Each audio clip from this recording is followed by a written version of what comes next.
그러면 실제적으로 100세 건강을 위한 파워, 빠르게 걷기 운동법은 구체적으로 어떤 방법으로 하는 것이 좋은가에 대해서 말씀드리도록 해보겠습니다. 첫째, 걷는 속도는 분당 100회에서 100보에서 120보 정도, 시속 약 4.5에서 6km 정도. 그래서 이것은 약간 땀이 날 정도가 좋고, 그 다음에 조금 숨은 차지만 대화는 가능한 정도가 되겠습니다. 걷는 시간은 기본적으로 30분 이상에서 1시간 내지 1시간 반 정도가 좋은데, 주 5일 이상 나눠서 총 150분에서 한 300분 정도가 좋은데, 처음으로 시작하는 분들은 주당 10분 단위로 일주에 10분씩 늘려서 점차 30분 이상으로 늘리면 좋겠습니다.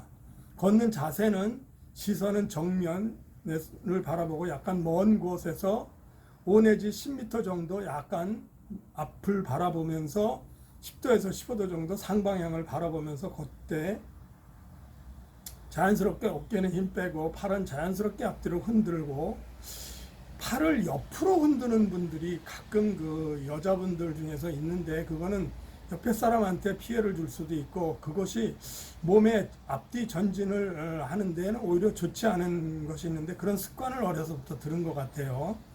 그 다음에 복부는 약간 당기고 허리는 곧게 펴고, 발 뒤꿈치부터 착지 후 발바닥, 발가락 순으로 닿게 하면서 걷습니다. 보폭은 너무 크지 않게 자연스러운 걸음으로 걷는 것이 좋겠습니다. 그 다음에 걷는 환경은 공원이나 강변이나 숲길 같은 공기가 좋은 곳을 선택하는 것이 좋겠죠.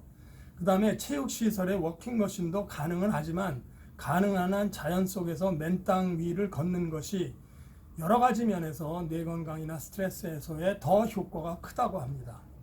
요즘 맨발 걷기가 유행인데, 물론 많은 장점이 있지만 발바닥 손상의 위험이 있고 겨울에는 동상 등의 위험이 있기 때문에 가급적이면 어스 신발이나 보호 양말을 얇은 것이라도 신고 걷는 것을 추천합니다.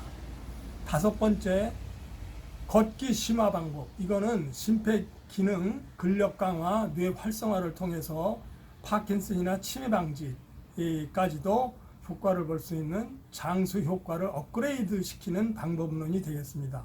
그래서 인터벌 걷기라고 그래가지고 빠르게 2분을 걷고 다시 천천히 1분, 이와 같은 인터벌을 그 속도를 조절해주는 것을 반복하게 되면 심폐 능력을 향상시킬 수 있습니다.